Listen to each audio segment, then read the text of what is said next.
I'll pay you $1 million to never see my son again." Sarah's coffee cup crashed to the floor. The fancy restaurant went silent. Everyone stared at the man in the expensive suit who had just said those terrible words. But wait, let me tell you how we got here.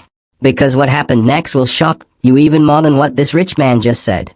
And the reason why he said it? That's the part that will make you cry. My name is Sarah. I'm 28 years old. And 3 hours ago, I thought I was going on a normal blind date. I should have known something was different when my best friend Emma called me yesterday. She sounded too excited, too happy.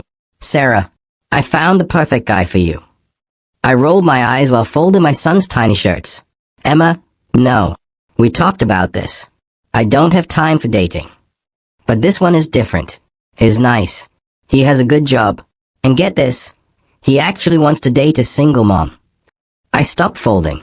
In 3 years of being a single mother, no man had ever wanted to date me after finding out about my son, little Jake. "What's wrong with him?" I asked. "Nothing. I promise. Just one dinner. Please."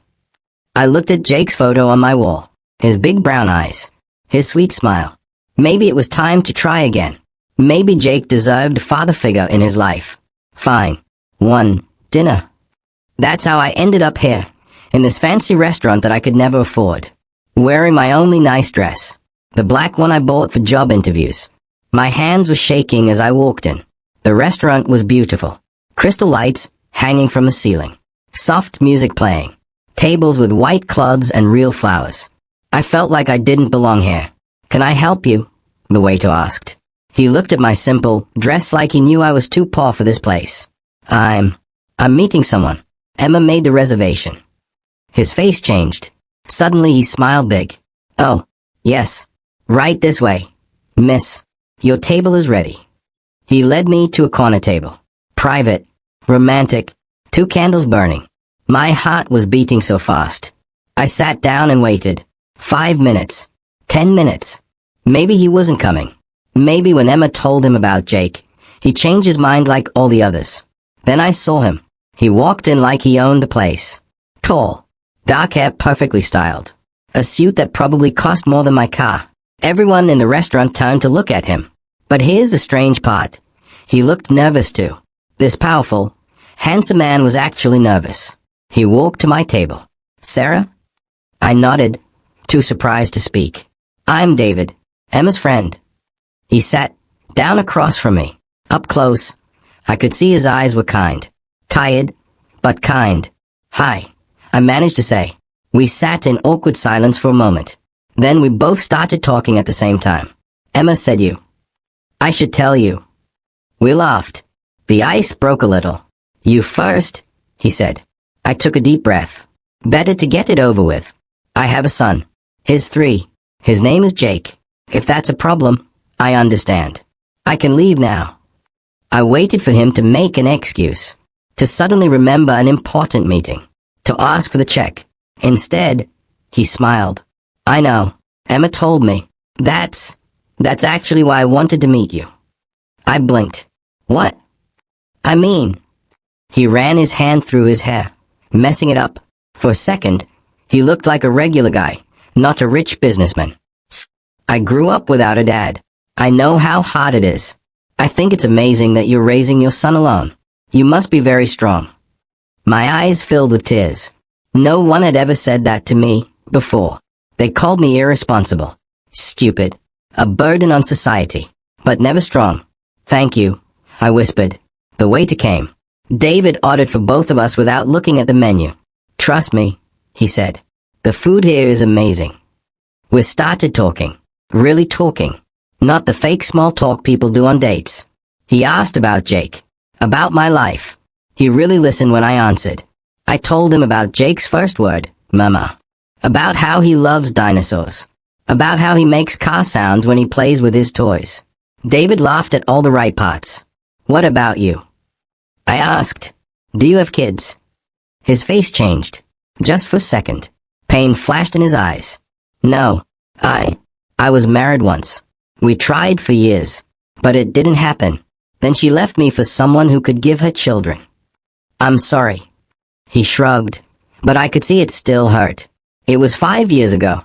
I threw myself into work, built my company, made more money than I could ever spend. But none of it filled the empty space, you know. I did know. I knew exactly what he meant. Our food came.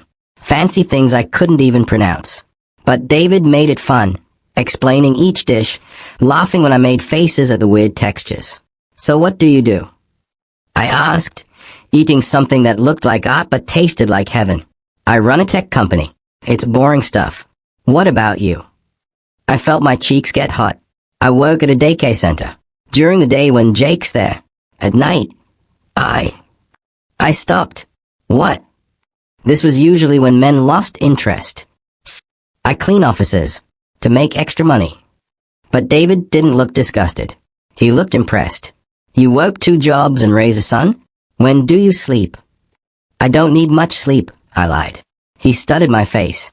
Really looked at me. When's the last time someone took care of you, Sarah? The question hit me like a punch. I couldn't remember. Since Jake's father left when I was pregnant, I'd been doing everything alone. Being strong. Being tough. Never asking for help. I take care of myself, I said.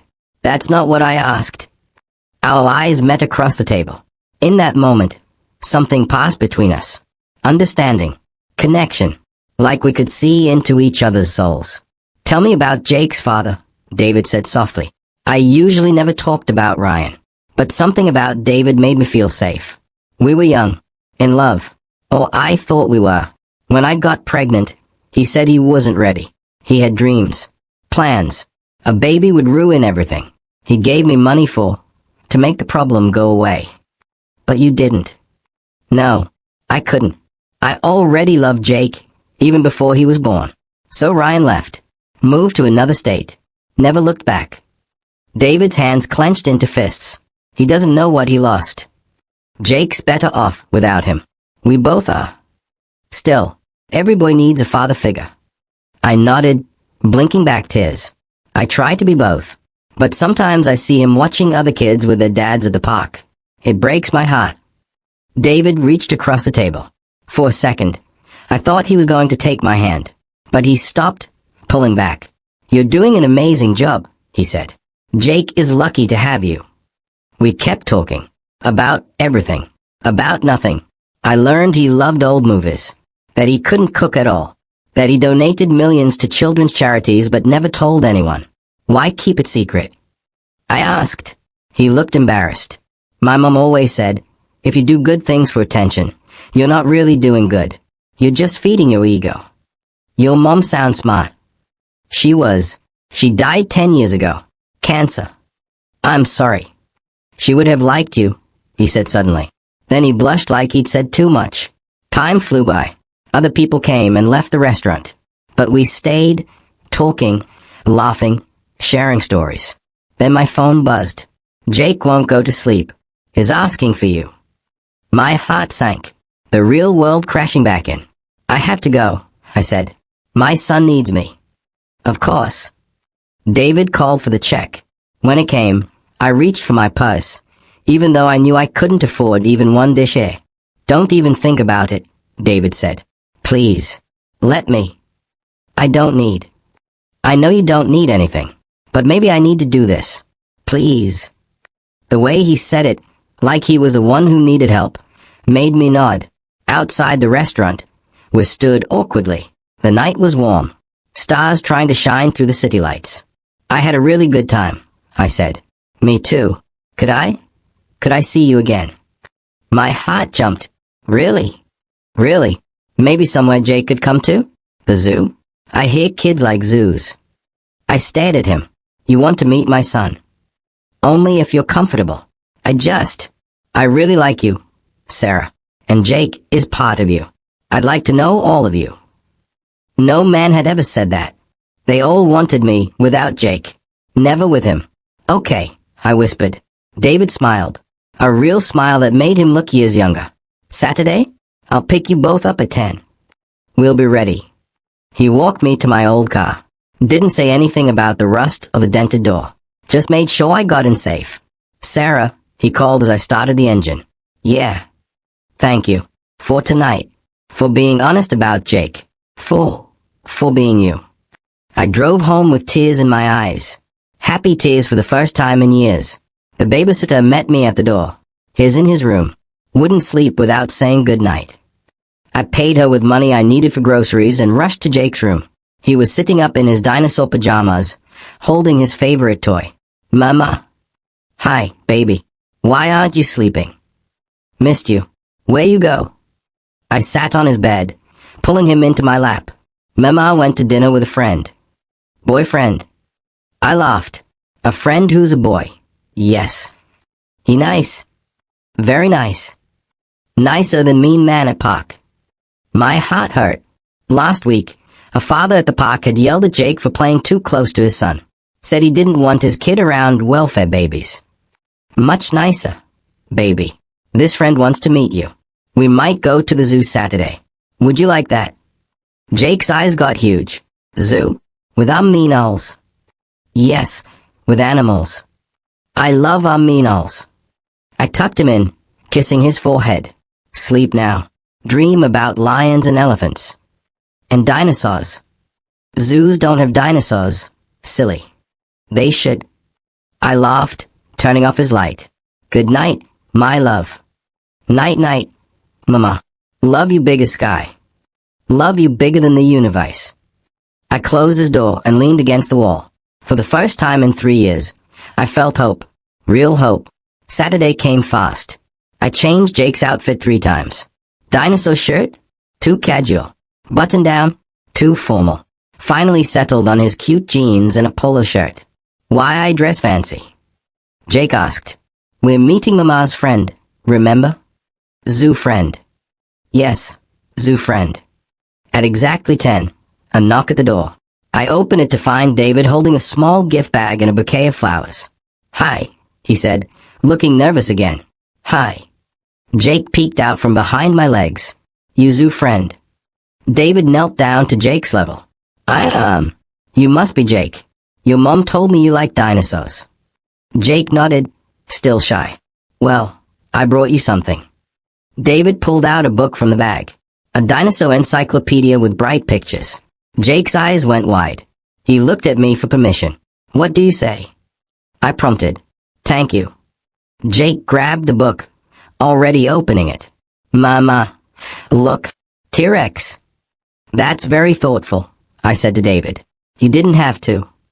I wanted to, and these are for you. He handed me the flowers. Not roses. Wildflowers. My favorite. Had Emma told him? The drive to the zoo was fun. Jake sat in his car seat, reading his new book out loud. Making up stories about each dinosaur. That one eats vegetables, Jake announced. Like me. I eat vegetables. You do? David asked, glancing in the mirror. What's your favorite? Broccoli. They little trees. David laughed. Little trees. I never thought of that. At the zoo, David bought our tickets before I could protest. Jake was bouncing with excitement. Where feist, buddy? David asked. Lions. So we went to see the lions. Jake pressed his face against the glass, making roaring sounds. Other families smiled at us. We looked normal. Like a real family.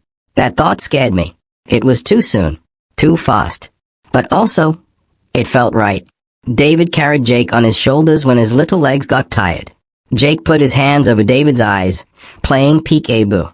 David played along, pretending to bump into things. Oh no, I can't see. Jake, help. Jake giggled so hard he got hiccups. We saw elephants and monkeys and bears. David bought Jake a stuffed dinosaur from the gift shop, ignoring my protests about spoiling him. At lunch, Jake spilled ketchup on David's expensive shirt. I panicked. Oh no, Jake, be careful. David, I'm so sorry. I'll pay for cleaning. It's just shite, David said, dabbing at the stain. Actually, I think it looks better now. More colorful. Jake looked worried. I'm sorry. Hey, no big deal, buddy. Want to know a secret? I spill stuff all the time. Once, I spilled coffee on my boss. Now, I'm the boss, so I guess it worked out. Jake laughed. The worry left his face. After lunch, we went to the petting zoo. Jake was gentle with the goats and sheep, just like I taught him. David watched us with a soft expression. What? I asked. Nothing. You're a really good mom. I try. No, you succeed. Look at him. He's kind, smart, funny. That's all you. I felt tears prick my eyes. Thank you. As the day went on, I watched David with Jake. He was patient. Never talked down to him. Answered all his million questions. When Jake got scared of the snakes, David didn't force him to look. Just said, "That's okay. I don't like spiders. Everyone's scared of something." By the time we left, Jake was exhausted. He fell asleep in the car, clutching his new dinosaur. "Thank you," I said quietly. "This was the best day he's had in, maybe ever." "For me too," David said. "Can I tell you something?" "Sure." I was terrified this morning. I bought 3 different books about how to talk to kids.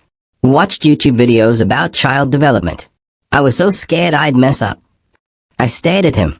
This successful CEO was scared of my 3-year-old. "You did perfect," I said. "He's an amazing kid. You've done such a good job with him." It hasn't been easy. The best things never are.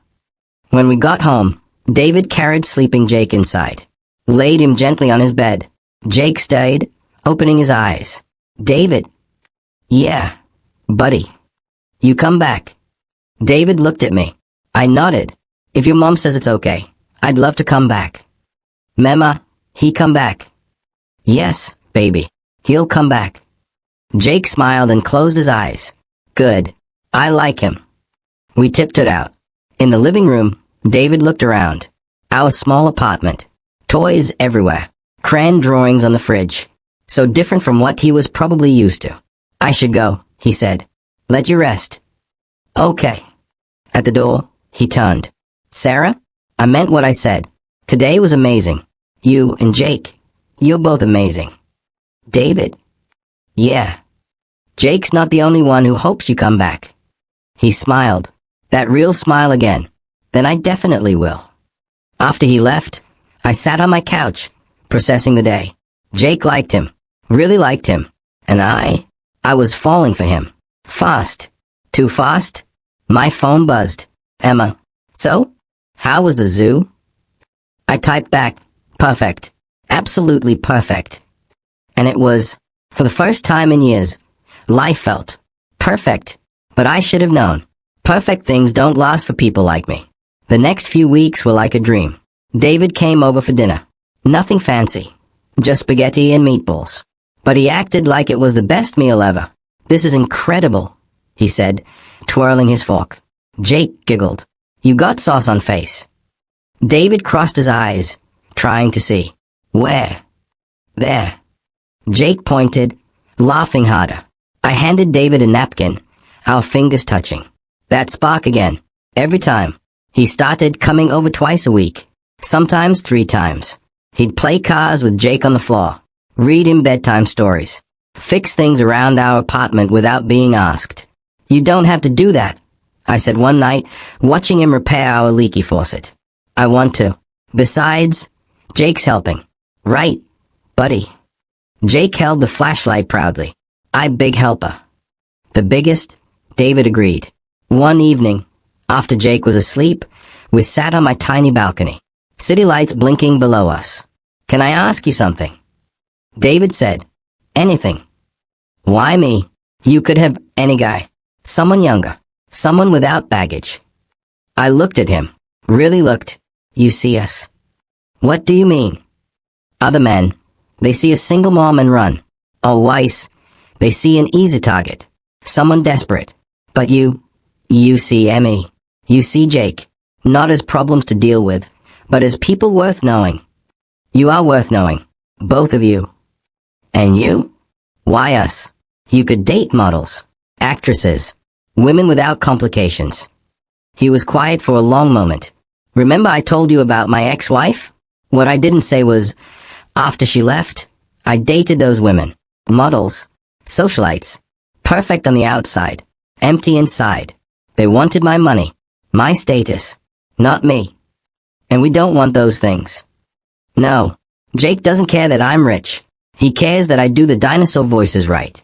And you You tried to pay for your own meal that first night. You get embarrassed when I buy things. You see, David, not David the CEO. I reached over and took his hand. Just David is pretty great. Sarah, I'm falling for you. For both of you. Is that okay? My heart raced. More than okay. He leaned in. Our first kiss. Soft. Sweet. Perfect. But remember what I said about perfect not lasting? It started small. Little things. David would mention his company, his board meetings, his charity galas. A world I didn't belong in. There's this event next week, he said one night. A fundraiser for the Children's Hospital. Would you come with me? I don't have anything to wear to something like that. I'll buy you a dress. No, I can't let you do that. Why not? Because I'm not. I struggled for words. I'm not that kind of woman. The kind who lets men buy her things. I didn't mean it like that. I just want you there with me. I can't. Who would watch Jake? We could get a babysitter. I can't afford. I'll pay for it. Stop. Stop trying to fix everything with money. He looked hurt. I'm just trying to help. I don't need help. I've been doing fine on my own. It was our first fight, not our last. The differences kept showing up. He'd suggest restaurants I couldn't afford, vacations I could never take, private schools for Jake that cost more than I made in a year. I just want what's best for him, David said. He has what's best. He has me. That's not what I meant. But the doubt crept in. Was I enough? Could I give Jake the life David could? One day, David picked us up in a different car. A regular car, not his usual sports car. Where's your pretty car? Jake asked. I thought this would be better for car seats, David said. I knew he'd bought it just for us. A family car. The gesture was sweet but also terrifying. Too much. Too fast. That night, Emma called. So, when's the wedding? Emma. What? He's crazy about you. You're crazy about him. Jake loves him. It's perfect. It's complicated. Why? Because he's rich? So what? You don't understand. We, from different worlds. So, he doesn't care. But other people do. She was quiet. What happened? I told her about the looks we got. David in his $1,000 suits. Me, in my Target clearance clothes. Jake in his hand-me-downs. Last week, we went to his country club for lunch. The hostess thought I was the nanny. Oh, honey. And at the park, someone asked if I was a gold digger. Right in front of Jake. What did David say? He wasn't there. He was getting ice cream. You didn't tell him? No. He'd just feel bad. Or worse. He'd try to fix it with money. Buy me designer clothes so I'd fit in. But that's not who I am. Maybe you need to talk to him. Really talk. She was right. But I was scared. Scared of losing him. Scared of keeping him. Scared of what both would mean for Jake. The next day, David had a surprise. Pack a bag for you and Jake. We're going somewhere special. Where? It's a surprise. Trust me. I did trust him. That was the scary part. He drove us out of the city. Past suburbs. Past towns. Into the countryside. Finally, we pulled up to a beautiful house. Not a mansion. Just a perfect, normal house with a big yard. What is this? I asked. It's mine. I bought it years ago. A place to escape. I thought Jake might like the yard. There's a swing set. And trees to climb. Jake was already out of the car. Running around. Mama, look. So much grass. It's beautiful, I said. I've been thinking, David said. The city's no place for a kid. All that concrete. No stars. Out here, he could have a real childhood. Like I did.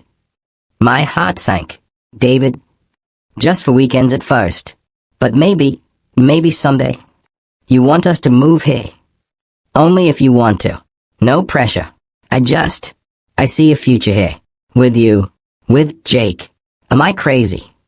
I watched Jake spinning in circles, arms out, laughing at the sky. He'd never had a yard. Never had space to just run. You're not crazy, I whispered. But I'm scared. Of what? Of needing you. Of Jake needing you.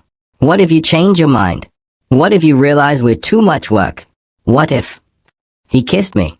Stop my spiral of what ifs. I'm not going anywhere, he said. I love you, Sarah. I love Jake. I want to be a family. You love us. So much it scares me too. Jake ran over, grabbing our hands. Come see. I found Bugs. We let him pull us toward his discovery. A family. We looked like a family. That night, in the house, after Jake was asleep in his room, David had already set it up with dinosaur sheets. We sat by the fireplace. I have something to tell you, David said. He looked nervous. More nervous than our first date. Okay. My company is going public next month. It means I'll be worth a lot more money. Like, a lot more. Oh. I know money makes you uncomfortable, but I need you to know, it doesn't change anything. Not how I feel. Not what I want. What do you want? You, Jake, this. Breakfast together. Bedtime stories. Teaching Jake to ride a bike. Growing old with you. Normal things. Money can't buy any of that. David, I know it's fast. I know we've only been together 2 months. But when you know, and I know. I was crying. Happy tears. Scared tears. All the tears. I love you too, I said. But, no buts. We'll figure it out. All of it. Together. That night, I believed him. I believed in our future. In our family. I should have known better. I should have remembered that guys like David don't end up with girls like me. Not in real life. The call came 3 days later. We were back in the city. I was at work at the daycare. Jake was in my class, playing with blocks. Sarah, there's someone here to see you. I walked to the front desk, expecting David. He sometimes surprised me with lunch. But it wasn't David. The woman standing there was everything I wasn't. Tall. Blonde. Designer everything. Beautiful in that cold, perfect way. Sarah. She said my name like it tasted bad. Yes. I'm Victoria, David's ex-wife. My blood went cold. Oh. We need to talk. Privately. I'm working. I can't. It's about David. And your son. I think you'll want to hear this. I looked back at Jake, happily playing. I have a break in 10 minutes. I'll wait. Those were the longest 10 minutes of my life. Finally, I asked another teacher to watch my class and met Victoria outside. What do you want? I asked. She looked me up and down, judging, finding me lacking. I want you to leave David alone. Excuse me. You heard me. End it. Walk away. Take your kid and disappear.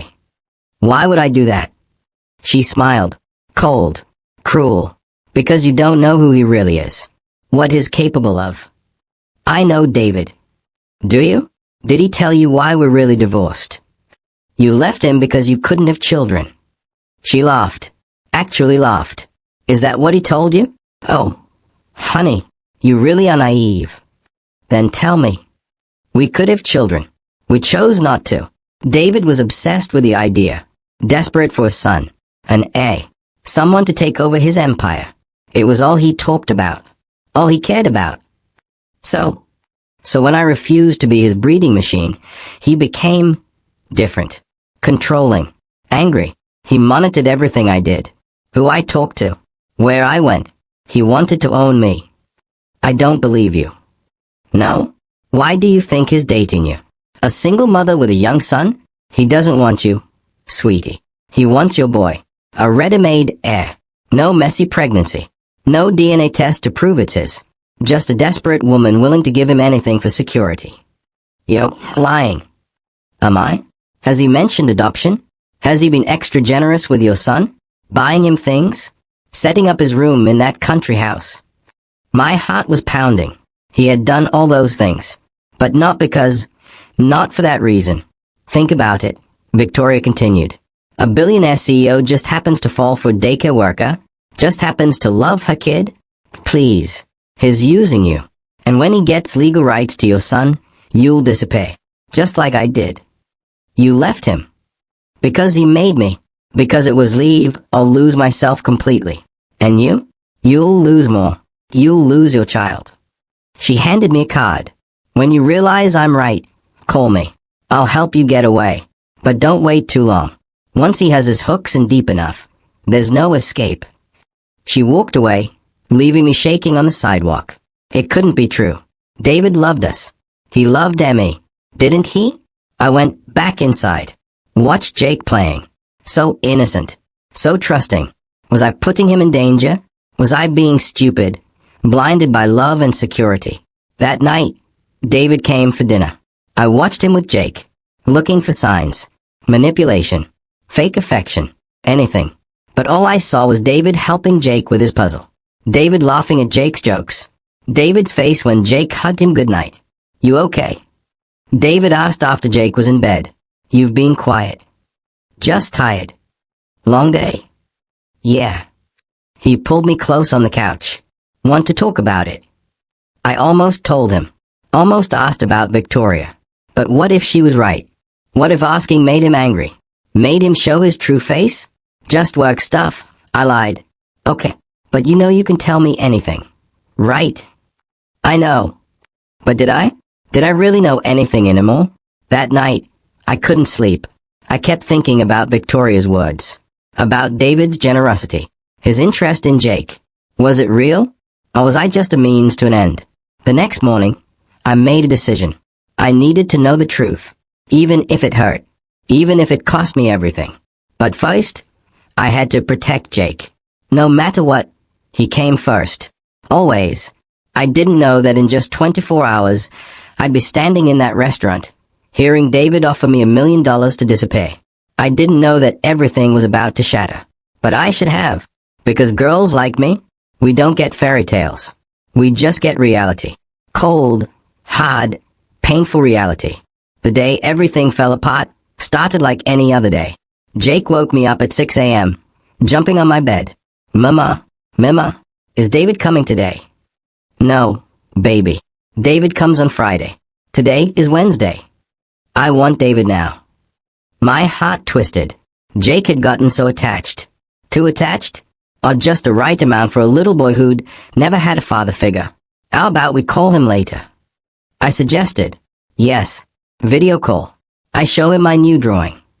Jake had drawn our family, 3 stick figures, holding hands. He'd been working on it all week. At the daycare, I couldn't focus. Victoria's words kept spinning in my head. Every time my phone buzzed, I jumped, thinking it was her. Or David. Or bad news. Miss Sarah, you okay? One of my coworkers asked. You seem distracted. I'm fine. Just thinking. But I wasn't fine. I was drowning in doubt. That afternoon, David texted, can we meet tonight? Somewhere nice. I have something important to discuss. My stomach dropped. This was it. He was going to show his true colors. Break up with me. Oh, sure. I texted back. What about Jake? Just us tonight. Can Emma babysit? Just us. No Jake. Warning bells went off in my head. I'll ask her. Emma agreed immediately. Ooh. Fancy dinner? Maybe he's proposing. Don't be ridiculous. We've only been dating 2 months. So, when you know, you know. Besides, Jake already calls him Daddy David sometimes. She was right. Last week, Jake had slipped and called David Daddy. David's eyes had filled with tears. Happy tears, I thought. But what if they were tears of victory? I put on my black dress again. The interview dress. The first date dress. Maybe the last date dress. You pretty, mama. Jake said, thank you, baby. You going to see David? Yes. Tell him I miss him. Tell him come play dinosaurs. I will. Emma arrived, and I left. My hand shook as I drove to the restaurant. The same restaurant as our first date. Full circle. How poetic. David was already there. Standing outside, pacing. He looked nervous. Guilty? Excited? I couldn't tell anymore. Sarah, you look beautiful. Thanks. He kissed my cheek. I tried not to flinch. Inside, he'd reserved the same table. The same candles. But everything felt different now. So, I said after we ordered, what's so important? He took the deep breath. I've been thinking about us. About our future. Here it comes, I thought. The manipulation. The control. And my voice was steady. Calm. Not showing the storm inside. And I want to make things official. With Jake, I mean. My blood went cold. What do you mean, official? I want to adopt him, Sarah. I want to be his legal father. Give him my name. My protection. Everything. It was exactly what Victoria had warned me about. That's a big step, I managed. I know, but I love him. I love both of you. I want us to be a real family. What do you think? What did I think? I thought Victoria was right. I thought I was an idiot. I thought my heart was breaking into a million pieces. Sarah, you're scaring me. Say something. I looked at this man I'd fallen in love with. This man who'd made me believe in fairy tales again. Was it all a lie? Why? I whispered. Why what? Why do you want to adopt Jake? He looked confused. Because I love him. Because I want to give him everything. My name, my legacy, the best schools, every opportunity. Your legacy, I repeated. Well, yes, but what about me, David? Where do I fit in this perfect plan? You're his mother. You'll always be his mother. But will I be your wife? The question hung between us like a knife. David's face changed. Sarah, I want to do this right. Adoption first. Then what? Then maybe you'll marry me? Or maybe you'll decide you don't need me anymore once you have legal rights to my son. What? No. Where is this coming from? I stood up. My chair scraped against the floor. People turned to look. I know about Victoria. His face went white. What about her? I know why you really divorced. I know what you want. You don't love me. You just want Jake. That's insane. Who told you? It doesn't matter who told me. What matters is the truth. The truth? The truth is I love you both. Then why adoption before marriage? Why not make us a family the right way? Because. He stopped, ran his hands through his hair. Because I'm scared, okay? I'm scared you'll leave, like she did. I thought if I adopted Jake first, you couldn't just disappear. You couldn't take him away from me. So you want to trap me? No, I want to protect what we have. By taking my son. He'd still be your son. But he'd be your heir, your legacy, your possession. Stop it. Stop twisting everything. This isn't about ownership. I laughed. Bitter. Broken. Isn't it? Tell me, David, if I said no to the adoption, would you still want me? Would you still want us? Of course. Really? Or would you move on to the next single mother? The next ready-made family? How can you say that? After everything. After everything. I'm still just a daycare worker. Still just the poor single mom you can save. Still just a means to get what you really want. You're wrong. You're so wrong. Am I? That's when he said it. The words that changed everything. The words that showed me who he really was.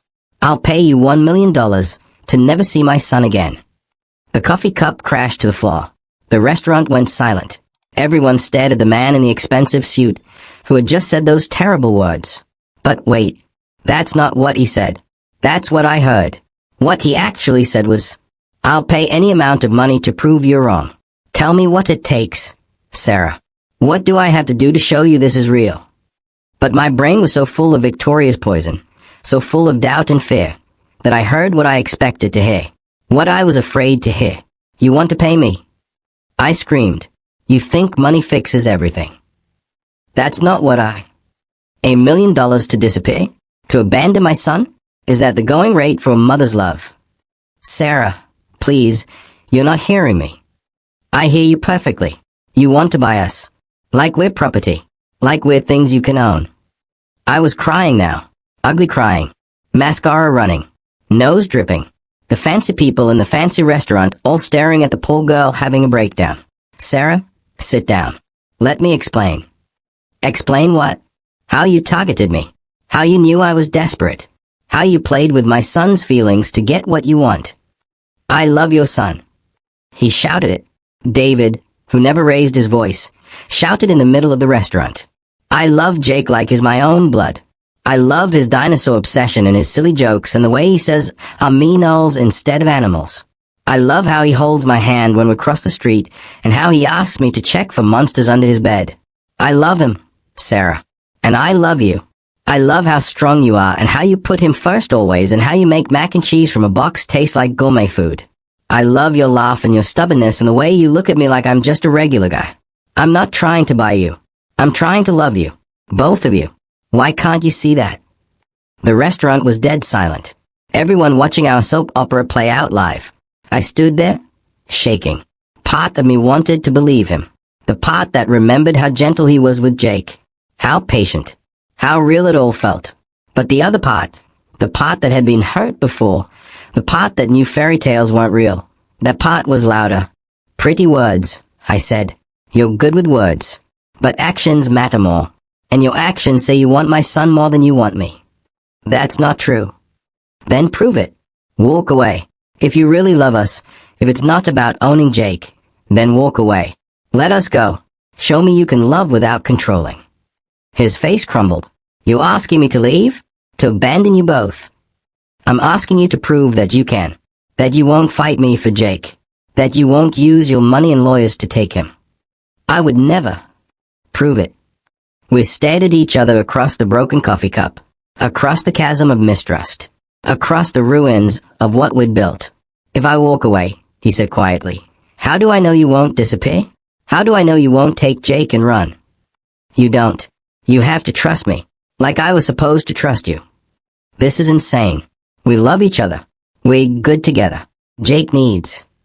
Don't you dare tell me what my son needs. He closed his eyes.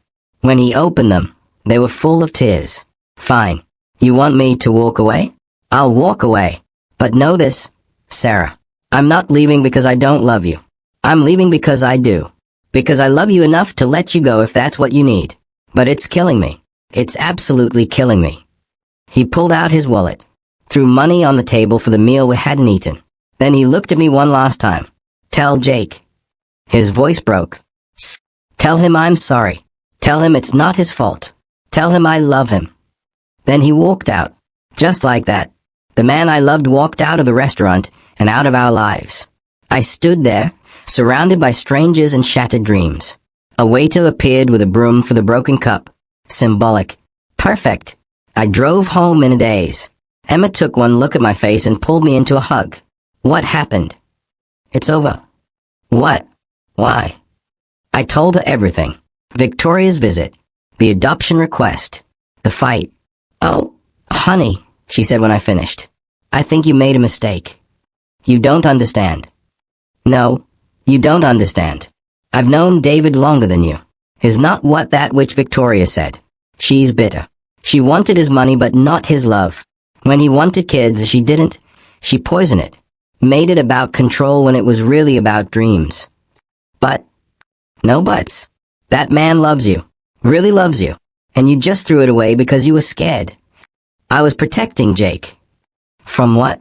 From a man who treats him like gold? From stability and love and a future? What exactly were you protecting him from? I didn't have an answer. Emma left, and I checked on Jake. He was sleeping, clutching the dinosaur David had bought him. How was I going to explain that David wasn't coming back? I didn't sleep that night. Or the next. By the third day, Jake knew something was wrong. Where's David? He asked at breakfast. David's busy, baby. Too busy for dinosaurs. Yeah. Too busy for me. My heart shattered. No, baby. Never too busy for you. He had to go away. When he come back? I don't know. Jake's bottom lip trembled. Did I do bad? Is he mad? No, baby. You didn't do anything wrong. David loves you so much. Then why he go away? I didn't have an answer for that either. A week passed. The longest week of my life. Jake asked about David every day. Stopped eating as much. Had nightmares. I'd broken my baby's heart along with my own. At work, I was a zombie. Going through motions. The other teachers noticed. Sarah, maybe you should take some time off, my supervisor suggested. I can't afford. We'll figure it out. You need to heal. But how do you heal from self-inflicted wounds? Then the package arrived. I came home to find a box on my doorstep. No return address. Inside was a dinosaur encyclopedia David had given Jake, a photo album, and a letter. I opened the album first. Pictures I didn't know David had taken. Jake on his shoulders at the zoo. The three of us at dinner. Jake's face covered in spaghetti sauce. Jake asleep against David's chest during movie night. Page after page of moments. Of love. Of family. The letter was in David's handwriting. Sarah, I'm respecting your wishes and staying away, but I couldn't leave without saying goodbye properly. This album is for Jake. When he's older, when he asks about the man who loved him for a brief, beautiful moment, you can show him these. Tell him I didn't leave because of him. Tell him he's perfect. Tell him I'll love him forever, even from afar. The encyclopedia is his too. I wrote notes on his favorite dinosaurs. Little facts he might enjoy. Ways to remember our conversations. I'm not going to fight you. Not going to use lawyers or money or any of the things you feared. I'm just going to love you both from a distance and hope that someday you'll believe it was real. It was real, Sarah. Every moment. Every laugh. Every dream of our future. I'm sorry I moved too fast. Sorry I scared you. Sorry I couldn't be what you needed.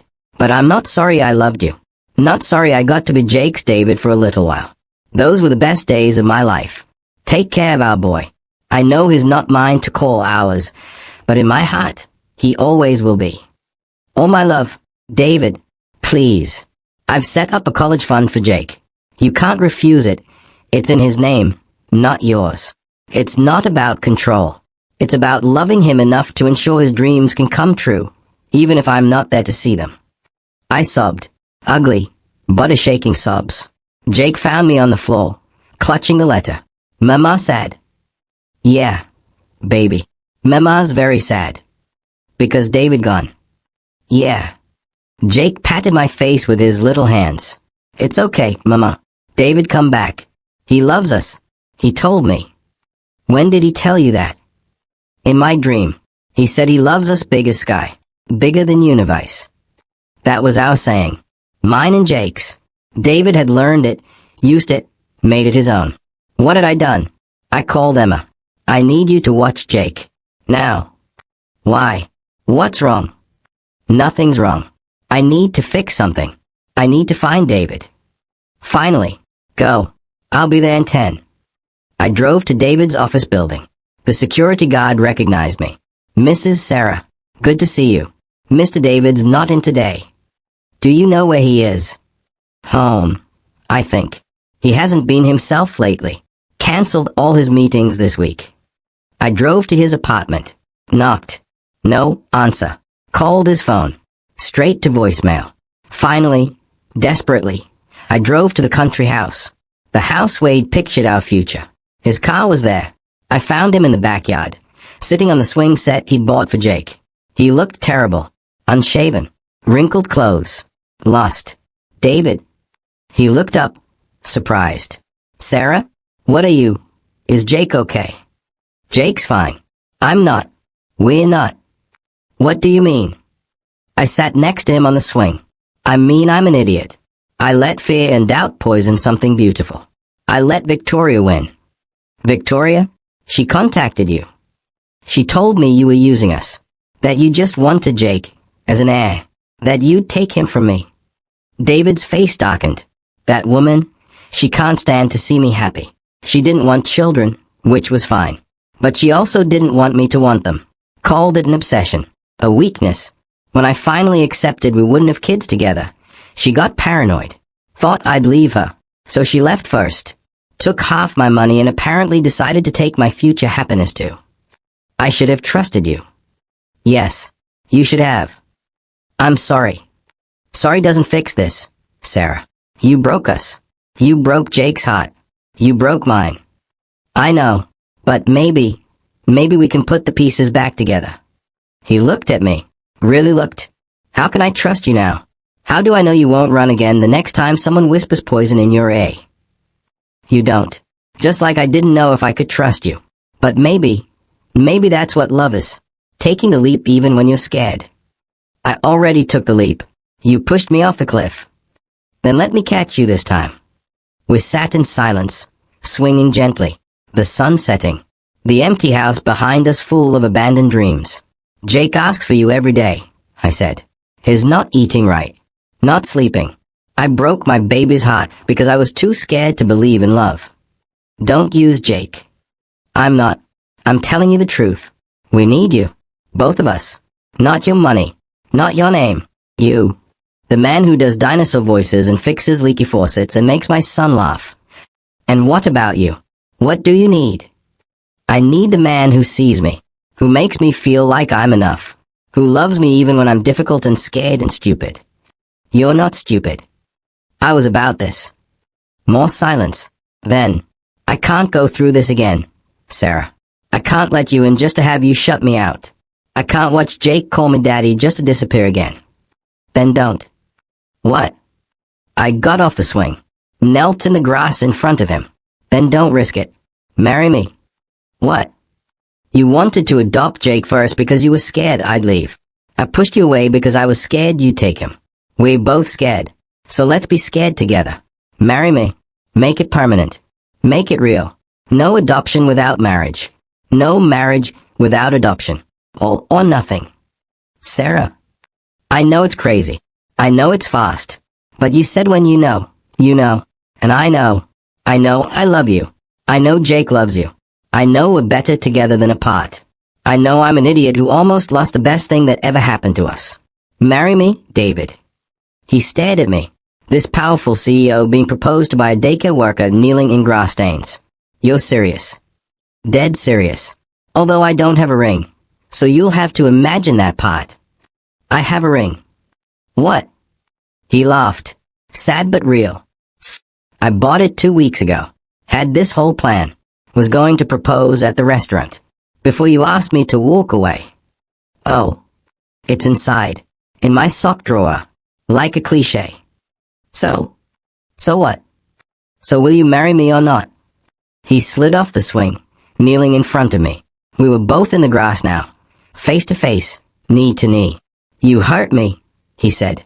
I know. I'm sorry. You have to trust me. Really trust me. Not just when it's easy. I know. I will. And we're a team. Always. No more running. No more doubts. No more running, I promised. Then yes. Yes, I'll marry you. You crazy, wonderful, frustrating woman. We kissed there in the grass. Both crying, both laughing. It wasn't perfect. It was better. It was real. We should probably get up, I said. My knees hurt. Mine too. We too old for dramatic gestures. Never too old for love, they. Never. We drove back to the city together. To Jake. To our future. When we walked in, Jake looked up from his dinosaurs. His face lit up like Christmas morning. David, you came back. David caught him as he flew into his arms. I'll always come back, buddy. Always. You promise? I promise. In fact. David looked at me. I nodded. How would you like it if I never had to leave again? If I could live here with you and Mama? Forever? Forever. Yes. Yes. Yes. Jake bounced in David's arms. Mama, David, stay forever. I know, baby. We going to be a real family. We already real family, Jake said simply. Now we just together family. Out of the mouths of babes. We got married 3 months later. Small ceremony. Just family and close friends. Jake was a ring bearer and gave me away. You take care of my mama, he told David seriously at the altar. I will. You have my word. And you be good to my David, Jake told me. No more making him sad. I promise, baby. Victoria showed up at the reception. Security was about to remove her when David stopped them. Let her see, he said. Let her see what happiness looks like. She stood at the edge of our joy, watching Jake dance on David's feet, watching us laugh and love and live. How? She asked me. How did you trust him? I chose to, I said simply. Love is a choice. Every day, I choose to trust. Choose to love. Choose to believe. It's not always easy, but it's always worth it. She left without another word. I never saw her again. 5 years later, Jake has two little sisters. David adopted him the day we got married. He's Jake Mitchell now, but is still my dinosaur-obsessed, sweet boy. Just with more toys and a dad who loves him beyond measure. David's company went public. We have more money than we could ever spend. But you know what? We still live in the same neighborhood. Jake goes to public school. I still work at the daycare because I love it. Money didn't change us because we didn't let it. Love changed us. Made us braver. Stronger. Better. Sometimes I think about that night in the restaurant. How close I came to losing everything because of Faye. How my broken coffee cup could have meant a broken family. But David was right. The best things aren't easy. They require faith. Trust. The courage to believe in fairy tales even when the world tells you they're not real. Because sometimes the poor girl does get the prince. Sometimes the prince isn't trying to steal her baby. Sometimes love is exactly what it looks like. And sometimes, just sometimes, happily ever after is real. Even for girls like me. Especially for girls like me. Because we've learned to fight for it. So what do you think? Did Sarah make the right choice by trusting David again? Would you have given him a second chance after pushing him away? Or do you think she should have been more careful? Drop your thoughts in the comments below. I read every single one. And if this story touched your heart, made you believe in love again, or just gave you all the feels, hit that subscribe button for more emotional stories that will make you cry, laugh, and remember why love is always worth fighting for. New stories every day. Because everyone deserves the happily ever after.